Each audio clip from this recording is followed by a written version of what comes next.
Hello, my name is Judy Zorn. I'm the Executive Director of the Great Lakes Chamber Orchestra. Welcome to Tuesday Talks again. And my special guest today is Kim Teachout, who is our principal violist in the Great Lakes Chamber Orchestra. Kim, welcome. Thank you. Glad to be here. Thank you. So nice to have you. We have had so much fun chatting with various people from the community, and most especially orchestra members and musicians that play with GLCO.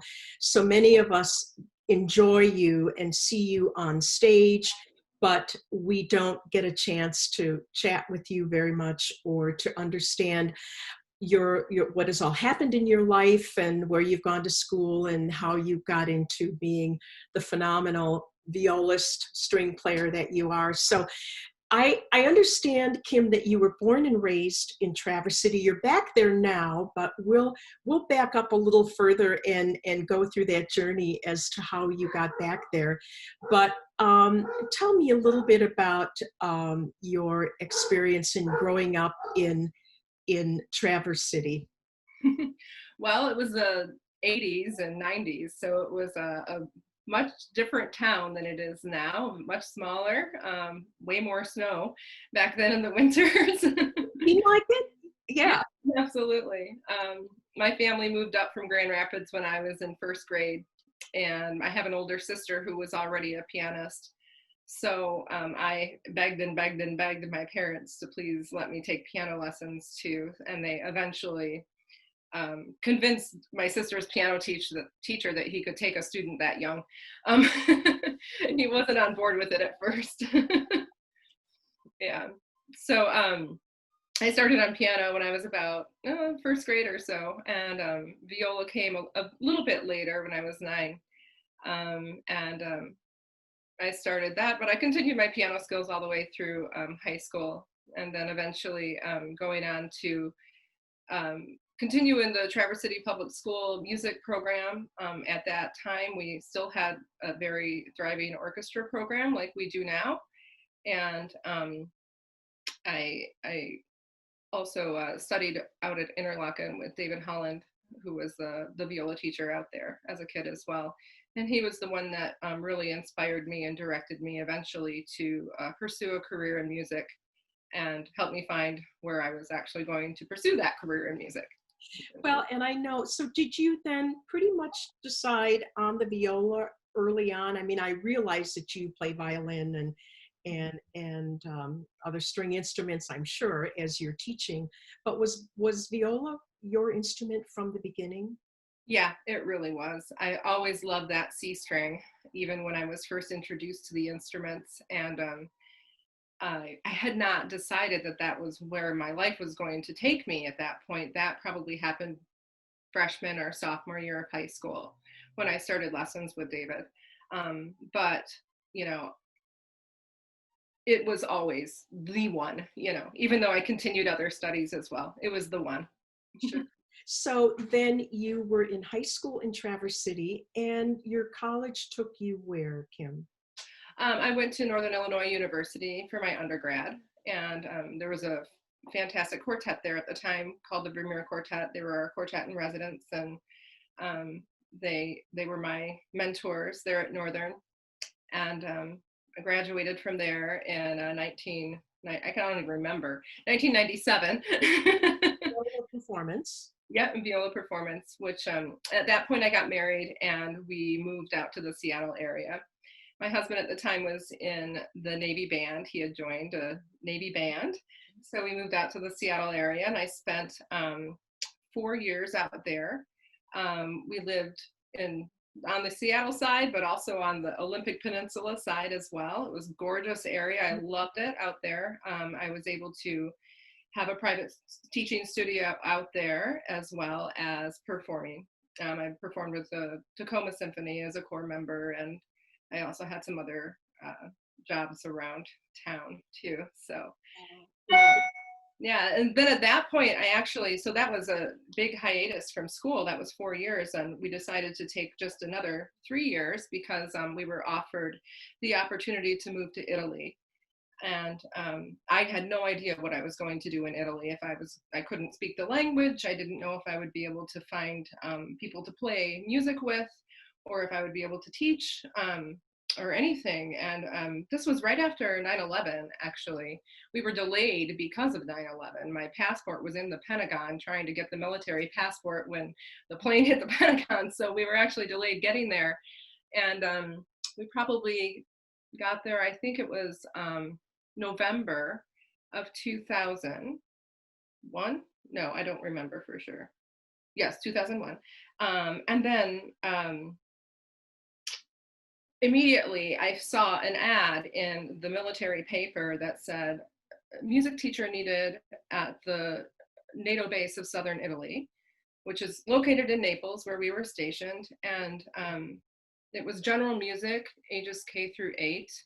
Actually, I take that back. It was ages 3 years old through 8th grade. Oh my gosh. And it was an English-speaking school. It was a Montessori school, but it was children from 13 different countries. So many of them did not speak English, especially at those younger ages. So teaching music to a classroom full of 3-year-olds from Turkey and Greece and Italy and Spain and Germany and all these other places was quite an adventure. I felt a little bit like a circus sideshow for sure. Baptism by fire, huh? Yes, exactly. But it was a fantastic experience. I met so many wonderful people who I'm still very close to this day. And I was able to live on the Italian economy as well. I had a flat that overlooked the Mediterranean Sea. It was just, it was a dream. Yeah, nothing sounds too horrible about any of that, really. No, it was just amazing. Yeah, I wish I had stayed in many ways, and I probably could have stayed on longer, but I really did want to go back to school. So we moved back to the States, and we ended up in Boulder, Colorado. That's where I did my master's at University of Boulder. Okay. And was there for about 2.5 years, and then I moved to Arizona, to Tempe, Arizona, and started my doctoral work there at Arizona State University.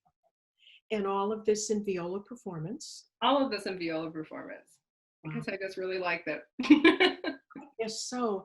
And so as you're working through your doctorate, you're obviously doing lots of performing and diving into lots of good repertoire and all that. Tell us a little bit more about that. Yeah, I definitely had so many great opportunities there. I was able to sub pretty regularly with the Phoenix Symphony, which is, of course, a full-time orchestra. And some of the repertoire that we were working with was much different than your standards. I remember doing a piece by Osvaldo Golioff that's for klezmer, clarinet, and string orchestra. I had actually played that piece at Arizona State as well, but in a string quartet format instead of a string orchestra format. So yeah, there was just a lot of different things that I was exposed to out there. We also did a yearly concert at the Phoenix Art Museum every year, and our composition studio would write pieces that were designed or inspired by specific works of art that were in the museum. And then we would have a performance where chamber groups would go in and perform these pieces in front of whatever the work of art was that it was supposed to represent. So yeah, there was a lot of really neat stuff happening out there in the desert. Well, and then you were drawn back up to Northern Michigan and Traverse City in particular. Well, yeah. Yeah. We're skipping through some chapters. True. Yeah, there was some other stuff along the way, but that's good. We can come back to Traverse City now. Well, you can fill us in on anything that. Right. But I know currently you are beyond busy in Traverse City and teaching music, and more specifically teaching strings. And that is just so exciting that Traverse City still has such a robust string program in the various schools. So I know you're at TCAPS and you're at the Montessori school. And how are you enjoying all of that? Loving it, actually. It's really, really great. I get to teach all stringed instruments, not just viola. I'm able to teach violin. Of course, I do that in my private studio anyway, but I also teach cello and bass. I've had to reach out to some colleagues for some tips on that for sure. But it all seems to be going very smoothly. So yeah, we are. I have a couple of six. I teach only sixth grade at the middle school level, or I should say at West Middle School, and then I also teach fifth and sixth grade at the Montessori school, plus a seventh grade group as well. That is wonderful. And I think you mentioned to me earlier that you are actually teaching in a classroom that you were a student in many Yes. years ago. Yes, the orchestra room that I teach at West Middle School was my orchestra room when I was a kid. And upon, of course, starting to work there, I started going through some of the files in the library and everything. And I think I found some things from when I was a kid. So Don't you love that? And I think you're rubbing shoulders again with some people that you knew as a youngster, like Lynn Hanson and Liz Burt and other GLCO orchestra members. yes, Lynn was actually the band director at the junior high when I was a student there. And Liz was, of course, our principal cellist in Traverse Symphony, which she was back then and she still is now. I knew her when I was in high school because I played with the symphony back then, and I do now as well. So those connections, we all remembered each other. And when I came back, it was really just kind of like I tried to find my place in the fabric, but it was very easy to do because this community is very welcoming. Um, I have found, and yeah, I'm very. I can't say that I guess what I can say is that this is the best move I made in my life. Well, and that was about 2014, was it? You've Mhm. been back permanently back home, if you will, for the last 6 years or so. And it's nice when a move like that feels like the right thing. Yeah. And along with your classroom teaching, I know you have a robust studio also, don't you? Yeah. Yeah, when I first moved back, actually, that was all I was doing was private teaching. And at one point, it was actually up to 53 kids. So that was a lot. Been That's able to a full-time scale job, it. Kim. Yeah. Yeah, yeah. Um, Now that I have a lot more school teaching that I'm doing as well, I've scaled it back to about 35. Sure, So that sure. still takes up every day after school plus a Sunday as well. Date, right. And then you are also played with the Traverse Symphony Orchestra Yes, yes. and as viola, and you are, of course, have played with us, Great Lakes Chamber Orchestra, for the last couple of years. And I know you went on the European tour with the Great Lakes Chamber Orchestra. Yeah. How was Yes. that experience? Oh, well, it was fantastic. There were so many amazing things about it. First of all, the performances, the places that we went, the musicianship, the camaraderie, everything was, beautiful and very well organized. And I thought it was hot too. Don't get me wrong, but it was a great, great tour. For me, having lived overseas, I was able to revisit some places that I had previously been to. Our orchestra went to Prague, and that was actually one of my favorite places to visit while I was living in Italy. Had probably been there about 3 times before, as well as Vienna. I had never been to Bratislava, and why I had never been to Bratislava, I have no idea because it's just beautiful and amazing, and I adored it. But here's actually a really cool story about that tour. Um, our schedules were aligned so that, like, we would have a few days off in between performances. And as we were over there, and I found out that we would be going to Budapest for a day, I made contact with a family that I knew when I was living in Italy. And so I taught at the Montessori school there in Italy. I was very close to a Hungarian couple. And while we were there, she actually had a baby. And it was right before I came back to the States. So the baby was probably about 3 months old. And on that tour, I, of course, jumped on the bus to go to Budapest, and I had my friends meet me because they had moved back to Budapest from Italy, and I had not seen them for 13 years. And the baby was now 13 years old. And yeah, and so actually I stayed on in Budapest for a couple of days because the tour schedule allowed me to do that, to visit with them. So it was amazing to see them again and to be able to, have music take me there. Make those kind of connections. Yeah. And like you say, those are relationships and connections that you have for a long, long time, and in many cases for the rest of your life in some shape or another. And for you to be able to touch base with them again, that is very exciting. Yeah, it was really cool. For sure. So, I don't want to get necessarily all bogged down with COVID, and certainly, where we are now with all of that. But certainly, you in your studio and your teaching, I can only imagine that has maybe just provided maybe an extra layer of challenges for you. But how are things working out for you with that and your private students? And are you doing Zoom teaching, or have you gone back to some in-person teaching?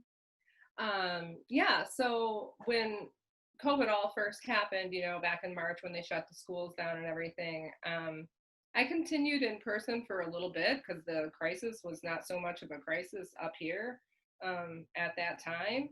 Right. But then, of course, when we went into quarantine and the shutdown and everything, we just went completely virtual until about late May. And then I started allowing some families to come back only if they wanted to. I really just wanted everyone to be comfortable. Sure. And And one-on-one and with masks, it's a little different with string players. Yeah. exactly, yeah. I mean, we're not so affected in the fact that we're not using our breath to produce sound. Right. So the only situation that I ever find with playing and wearing a mask is that it rides up sometimes, so then the mask is like up to your eyeball and you're like, I can't see the music anymore. But otherwise it's pretty much business as usual. So yeah, many of my students have come back in person and were masked, and some are still virtual, and that's fine. I think it's virtual is definitely a more challenging way to do things, but it is what it is for now, and Right. And you're still able to meet with them, and the learning can continue. And that's what's important, not to take a big break for 6 months or a year or whatever. So you're yeah, able to continue with that. And we're looking forward to the orchestra, that is looking forward to safely reopening again. And we're talking now about what that might look like to ensure the safety of not only our audience members, but also of you and the musicians on stage. And I know that, have you done some things already with Traverse Symphony Orchestra? since COVID, no. I've done some just recordings, similar to what we've done for GLCO, Sure. and sent those in, and they're online and all of that. But I personally have not done any concerts with them yet. I know other musicians have, and there's talk of doing a concert in February, I believe, that they wanted to contract me for. So everything that TSO is doing right now is on a very, very small scale. It's our conductor and usually accompanying various soloists. So there's not more than 2 or 3 people on stage at a time. Right. I know the audience as well, there's limitations on how many tickets they sell, and, of course, socially distance. And I actually did watch one of their performances the other day, and it was just beautiful. So I can't remember if it was on Facebook Watch or Instagram, or I'm not sure what it was on, but they did something that was live. Right. So it was Right. Right. nice to Well, see some friends again. right.